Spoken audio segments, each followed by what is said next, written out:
आणि खूप सुंदर बाप्पाचं आगमन झालेलं आहे. खूप सुंदर डेकोरेशन सुद्धा आहे. अगदी पारंपरिक मूर्ती सुद्धा वाटते. तर मूर्तीविषयी पहिल्यांदा काय बोलशील तू?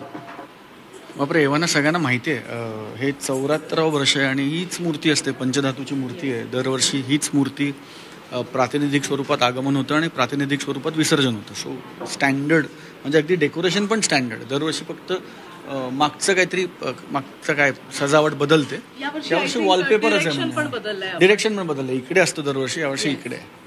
बाप्पा आणि तुझं नातं हे किती घनिष्ठ आहे?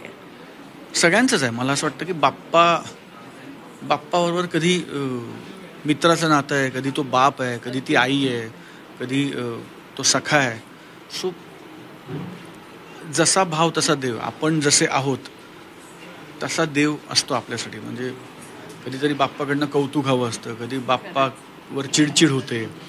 तो रोज वेगळे भाव आहेत आणि मला असं वाटतं की त्याचं मन इतकं मोठं आहे की तो सगळं सामावून घेतो. अगदी बरोबर. लहानपणीच्या काय आठवणी आहेत तुझ्या? लहानपणीचा गणेश उत्सव कसा होता आणि कसा साजरा करायचास? लहानपणीचा गणेश उत्सव गिरगावातला होता आणि गिरगाव म्हणजे गणपती म्हणजे लालबाग, परळ, गिरगाव, ठाणं, कल्याण, डोंबिवली, हे पार्ला, मुलुंड, म्हणजे अनेक, आता पण दादर. तसंच गिरगाव म्हणजे गणेशोत्सव, सार्वजनिक गणेशोत्सव. त्यामुळे माझ्या खूप आठवणी.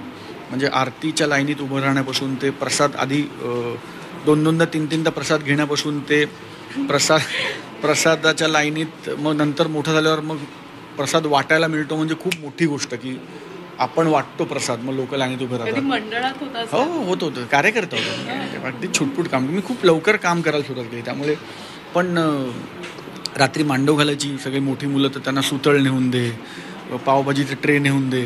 पण तेव्हा रात्री पावभाजी बनायची आणि मग मांडव घालताना ते सगळं. सो आय थिंक ती जी मज्जा, तो जो सार्वजनिक गणेशोत्सवाचा जो माहोल आहे, तो माहोलच कमाल होता. ॲब्सोल्युटली. आणि खूप धमाल असते गिरगावला, खरं सांगू तर. बरं, अजून कसं होतं माहिती आहे, आपल्या आयुष्यात अनेकदा असे क्षण येतात की आपण खचून जातो आणि बरेचदा आपण देवाला धावा करतो. तर तुझ्या आयुष्यात असा कोणता प्रसंग आला होता का? असे रोज येतात प्रसंग. मला असं वाटतं की माझ्यापुरतंच मी बोलू शकतो की असा एकही दिवस जात नाही जेव्हा आपण खचून जात नाही. खरं तर त्याची कारणं छोटी मोठी असू शकतात, पण खचून जायला होतंच. माणूस आहे, ते स्वाभाविक आहे, ते नैसर्गिक आहे.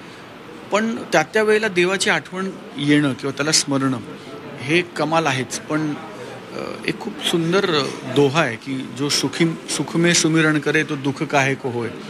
त्यामुळे मला असं वाटतं की खचून गेलेलं नसताना जर आपण देवाची आठवण काढू शकलो तर जास्त चांगलं. अगदी बरोबर. एका प्रकारे तू इको फ्रेंडली गणपतींना सुद्धा पाठिंबा देतोयस, तर त्याच्यावर काय सांगशील तू? मला असं वाटतं की तो मी करतो कारण मला करावं असं वाटतं. पण त्याच्यावर माझं काही वैश्विक मत नाही की तुम्ही करायलाच पाहिजे वगैरे. माझं असं म्हणणं आहे की प्रत्येकाने आपापल्या सत्सग विवेक बुद्धीला स्मरून वागत राहिलं पाहिजे. मला माझ्या वडिलांना 8-10 वर्षापूर्वी वाटलं की आता आपण पंचधातूची मूर्ती करायला पाहिजे आणि प्रातिनिधिक स्वरूपात आगमन आणि विसर्जन करायला पाहिजे. स्वतः त्याच्या आधी शाडूची मूर्ती, शाडूची मूर्ती नाही, पारंपरिक म्हणजे खूप पूर्वी POPच्या मूर्त्या होत्या, मग शाडूची, मग मातीची झाली, मग पंचधातूची झाली. जसं जसं आपण, मला असं वाटतं, अनुभवी होतो, जसं जसं आपल्याला अवेअरनेस येतो, तसं तसं आपण इव्हॉल्व्ह होत जातो. खूप बरं वाटलं तुझ्याशी बोलून आणि खूप छान वाटलं इथे येऊन. खूप सुंदर मूर्ती आहे आणि तुला सुद्धा गणपतीच्या खूप खूप शुभेच्छा. तुला पण आणि झी मीडियाच्या सर्वच रसिक प्रेक्षकांना माझ्याकडनं आणि माझ्या परिवाराकडनं गणेशोत्सवाच्या हार्दिक हार्दिक शुभेच्छा. गणपती बाप्पा मोरया.